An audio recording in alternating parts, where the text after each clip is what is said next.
Herkese merhaba arkadaşlar. Muadili olmayan makalevari sohbetlerimize hoş geldiniz. Piyasalar yangın gibi, tüm piyasalarda düşüşler var. Özellikle kripto para piyasası son dönemde ciddi bir savrulma içerisinde. Kripto para piyasasında son 2 gündür dönen durumlardan bir bahsetmek istiyorum. Neler oldu, neler olacak, neler oluyor piyasada biraz anlatmak istiyorum. Elbette dolar, altın gibi ürünleri de konuşacağız. Luna Coin'den bahsedeceğim ve Luna Coin'in her gün %90 düştüğü bir ortam yaşandı. Kripto para piyasasında inanılmaz para kaybeden insanlar olduğunu gördük. Elbette dolar, altın gibi ürünlerden de bahsedeceğim. Gram altın, gram gümüş gibi ürünler bu yangın ortamında kendini epey muhafaza ettiğini söyleyebiliriz. Kendi adıma bu ürünlerin kendini muhafaza etmesi apayrı bir teselli olduğunu söyleyebilirim. Tüm ürünlerde sepet yaparak yatırım yapıyorum ben de nacizane. Her zaman da bu düsturu anlatıyorum. Bu yüzden tüm ürünleri her videoda değerlendirmeye devam ediyorum. Amerikan borsaları dahil nereye bakarsanız bakın son 15 günlük, 20 günlük, bir aylık süreç içerisinde her yer yerle yeksan. Altının gram tarafı, gümüşün gram tarafı için şöyle bir parantez açmıştım. Hani en kötü şartta bu ürünlerin kendini muhafaza etmesini bekliyorum. Çünkü dolar TL'de bir yükseliş trendi beklentim var. Geçtiğimiz hafta 14.86 kapanışı itibariyle buradaki trendin kırıldığını ve yukarıya giden bir hareketin dolar TL'de başladığından bahsetmiştim. Ve dolar TL yukarıya giden bu hareketine devam ediyor. Altının gram tarafı, gümüşün gram tarafını en kötü şartta dolar TL fiyatlaması nedeniyle kendini muhafaza etmesini bekliyordum. Şu an o en kötü şartın yaşandığını düşünüyorum altın ve gümüş yatırımlarında. Çünkü ons kapılarında piyasalar zarar gördü. Altında, gümüşte zarar gördü. Bu ürünlerin de kendini toparlayacağı, yukarıya giden bir hareketi başlatacağı bir süreç ile birlikte gram altın, gram gümüş gibi ürünler kendini çok daha yukarıya atan bir hareket eğilimi içerisine girecektir. Bu ürünlerden de ayrı ayrı bahsedeceğim. Öncesinde herkesin malumu olan, bazılarının bilmediği kripto para piyasasında yaşanan bu Luna olayından da biraz bahsetmek istiyorum. Bilmeyenlerin de öğrenebileceği, hani kendine bir şeyler katabileceği birkaç bilgi silsilesi olduğunu düşünüyorum. Kripto para piyasasında sular durulmuyor. Luna Coin daha geçtiğimiz bir hafta, 2 hafta önce, bir ay önce 42 milyar dolar bir piyasa değerinden 200-300 milyon dolarlık bir piyasa değerine kadar düşüş gerçekleştirdi. 40 milyar doların üzerinde bir market değerinin, bir paranın buhar olduğunu gördük. Önceki gün %90 düştü. Dün yine %90 düştü. İnanılmaz bir zikzak hareketi yapıyor Luna Coin. Yatırımcılar adına gerçekten çok trajik bir olay oldu. Buradaki olayı şöyle bir izah etmek isterim. UST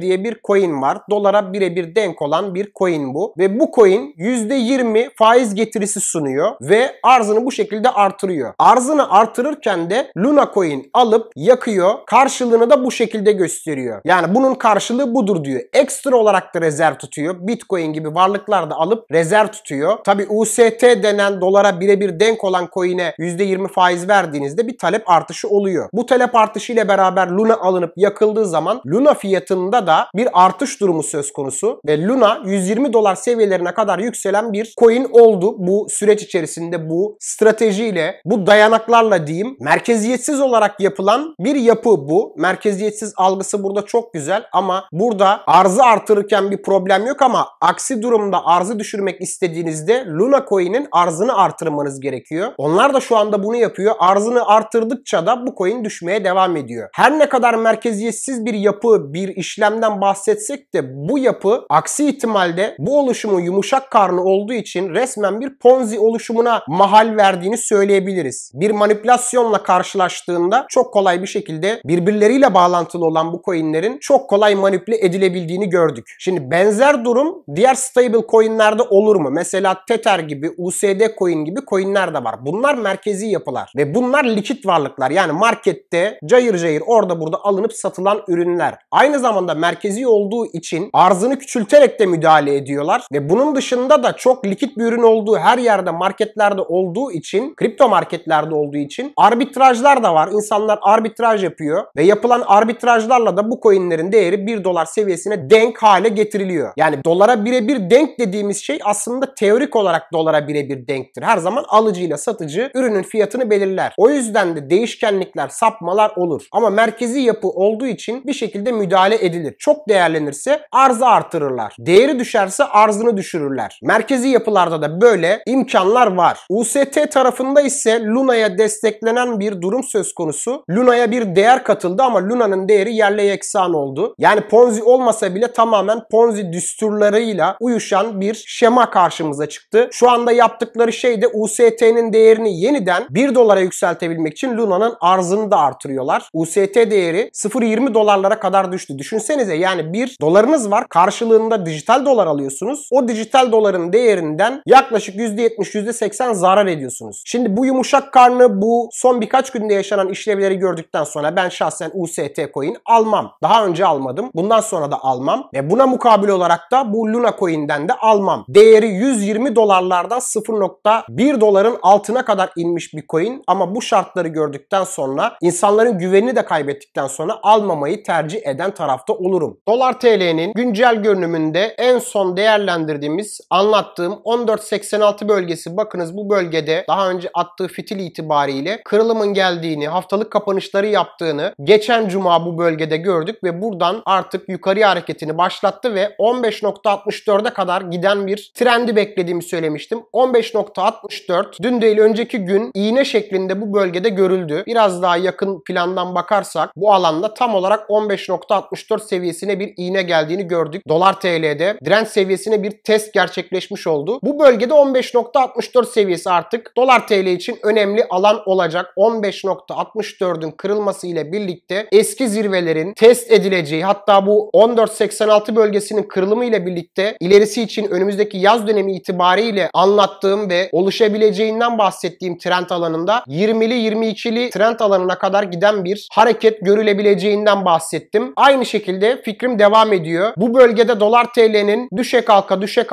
bu trend yapısını, yukarıya giden trend yapısını sürdürmeye devam etmesini bekliyorum. Yaz sonrasında, hani yazın turizm gelirleri olacak, turizmden para gelecek vesaire diyoruz ama yetmeyecek. Maalesef ki yetmeyecek. Her zaman söylediğim gibi umuyoruz ki Dolar TL'de pik yapan bir yükseliş hareketi olmaz ama teknik olarak görünen bu. 14.86'da gördüğüm şey haftalık kapanışla birlikte yukarıya giden, eski zirveleri yeniden zorlaması beklenen bir grafik yapısı bu. Buna göre şu anda bulunduğu alanda Dolar TL'nin yıl sonuna kadar giden yeni bir yükseliş dalgası içerisinde olduğunu düşünüyorum. Altının gram tarafı, gümüşün gram tarafında da kendimi en güvende hissetmemi sağlayan indikatörlerden biri buydu. Elbette Dolar TL'deki bu yukarı yönlü gidecek olan, gitmesini beklediğim trend yapısının gram altın ve gram gümüşte en kötü şartta para kaybettirmemesiydi. Altının gram tarafı bulunduğu alanda bu yapı içerisinde hareketine devam ediyor şu anda. Burada bir kırılım gelmesiyle birlikte, yani 920'li seviyeleri yeniden aşmasıyla birlikte 1000 TL'ye giden, belki de hızlı bir şekilde 1000 TL'ye giden bir trend yapısı hareketini gram altın tarafında görebileceğimizi düşünüyorum. Gram altında yıl sonuna geldiğimizde 1400'lü seviyeleri görebileceğimizi düşünüyorum. Hem Dolar TL'deki mevcut hareketten dolayı hem de ons altındaki fiyatlamanın gelmemiş, gecikmiş olmasından dolayı. Zira ons altının da ciddi bir gevşeme dönemi içerisinde olduğunu gördük. Benim beklediğimden fazla gevşedi. Hani en kötü şartta zaten Dolar TL'ye kendimi endekslediğim için gram altın yeni giren yatırımcıya bile kaybettirmemiş oldu. Yani globalde her yerin düştüğü bir ortamda paranızı muhafaza edebilmek büyük şanstır dostlar. Şu anda bulunduğu alanda da ons altında bu 2000 dolar seviyesinden gelen trend yapısında bu trendi kırdığı anda yükseliş izni alacaktır. Önümüzdeki birkaç gün içerisinde bu bölgede bir kırılım, yukarıya bir kırılım hareketi gerçekleşebilir. 1865'li seviyeleri zorlayabilir bu alanda. Bu bölgede 1880'in önemi kalmadı şu an için. 1865 dolar seviyesi aşılımı itibariyle yeniden yukarıya giden trendi yaşatacağını düşünüyorum. Gümüş tarafı ise altının gram tarafına göre daha pasif kaldı. Destek seviyelerinden daha aşağıya sarktı hatta. Hani o yüzden altının gram tarafına göre yeni değerlendirilecek pozisyonlarda gümüşün daha fazla gevşemesi nedeniyle daha makul bir ürün olduğunu düşünüyorum. Bu ürün dönecek dolaşacak. Orta vadeli bir yatırım disiplini ister. Hepsinden bahsederken aynısını söylüyorum. 3-5 ay elimde tutamam dediğin hiçbir ürüne hiçbir şekilde giriş yapıp değerlendirme yapmamak lazım. Bu üründe bir şekilde gram altının rüzgarıyla yukarıya giden yapısını yeniden oluşturmasını bekliyorum. Kripto para tarafında ise Bitcoin 28.700 seviyesindeki destek band alanı bölgesine geldi. Benim bu alan içerisinde düşmesini beklediğim bir alan değildi. Gevşemesini beklediğim bir alan değildi. Özellikle bulunduğumuz dönem içerisinde 1-2 aylık bir yükseliş trendi, bir boğa trendi, akabinde